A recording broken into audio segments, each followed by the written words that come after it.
Hello, it's Tammy and Sheila behind the camera, and we are here to just give a little review and some tips and tricks on some new, possibly new to you vegan items. And today we are going to be talking about juicy marbles, which I can honestly say the first time I tried this, I was like, oh my gosh. So Juicy Marbles is been around, I'm going to guess, a little over a year. We got it, when was it? About a year ago? We had them, yeah, because we had those beef Wellingtons that we had made last year for Christmas.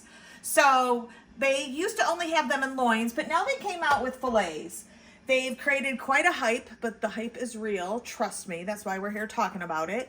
And we are just going to show you a couple different applications. So what we did is we took this, well, here. I'll hand it over to Sheila. Let Sheila talk a little bit about it.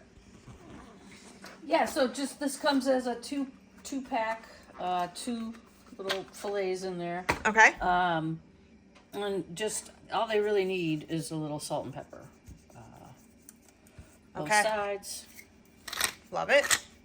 A little salt and pepper. That's okay, all. perfect. Okay. And we heated up our pan. Pan nice and hot. Okay. You're just gonna sear them, like, you know. So my favorite application on these is, I thought for sure it would be on a steak, but it is tacos, like hands down tacos. So we're gonna do two different ways. We're gonna cook them up. We're gonna have one show just the traditional fillet application, and then the other one I like to do it is like a pulled shredded beef taco. And over here I have a little bit of butter. I have some of this Better Than Bouillon vegetable bouillon. I put a little bit of just fresh chipotle paste in it. I'm going to add a little bit of, here, give me a hand, babe. I'm going to add a little bit of this beef paste. I don't know if you've ever seen this beef bouillon, so I'm just going to add a little bit of that into there. Same brand. I got it at Meijer, actually. And usually I would dilute that in with water and cook it down a little bit, but since I'm just going to let this sit and get yummy, I'm just going to add a little bit of water into that there. I'm going to turn this up and just let this just sit here and simmer and get all sorts of love. We're going to give these a sear, all sorts of love. We'll be back in a few minutes to wrap it up. All right, so we got a nice sear on there. Oh yeah. Yeah. And then you want to go ahead and sear all the sides of it. Okay. All the sides. And it was only like a couple minutes that it took to get that sear on there. Yeah. The package recommends cooking sear. It's kind of falling apart, so that's the one we'll use for our taco. Okay. And I didn't want to cook the taco one as long anyways, just because I'm going to let it sit over here and hang out in this like onion butter broth bath. So, not that I'm worried about it getting dried out in this, like, that's looking pretty good there.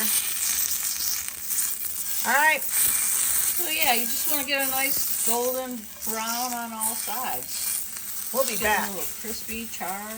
We'll be back when golden brown has happened. All right, our brown is looking good.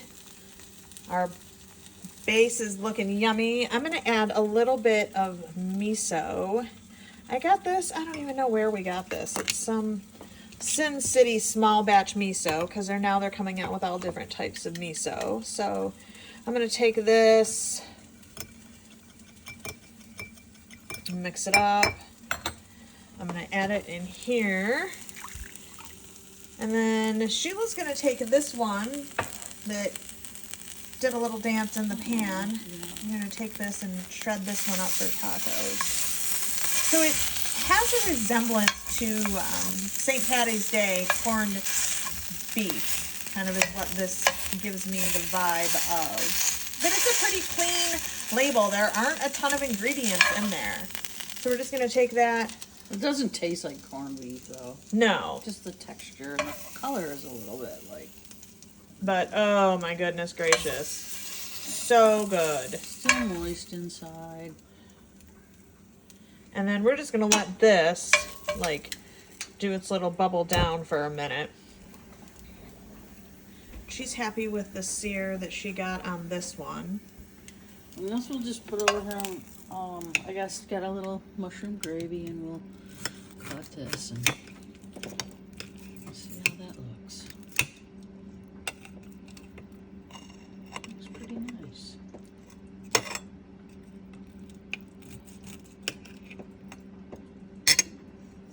Who's gonna try it?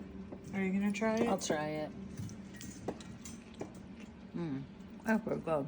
I wanna try it.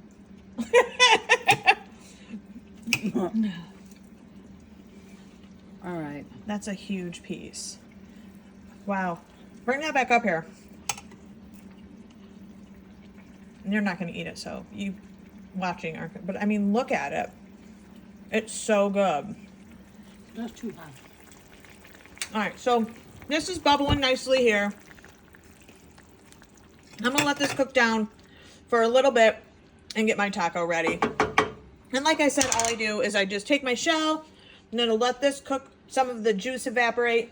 And then I am just, like I said, kind of a purist. I'm just gonna do a little bit of cilantro and onion on it. All right, overall, Juicy Marbles, I definitely give it a 10 out of 10. There's just so many things you can do with that. I mean, soups, stews. And it's really tasty. Ooh, we should put some blue cheese on that. Mm-hmm. You could put butter in the pan at the end and kind of baste the steak with butter. All right. Put blue cheese on a salad. Enjoy your Juicy Marbles. Talk to you later. Bye.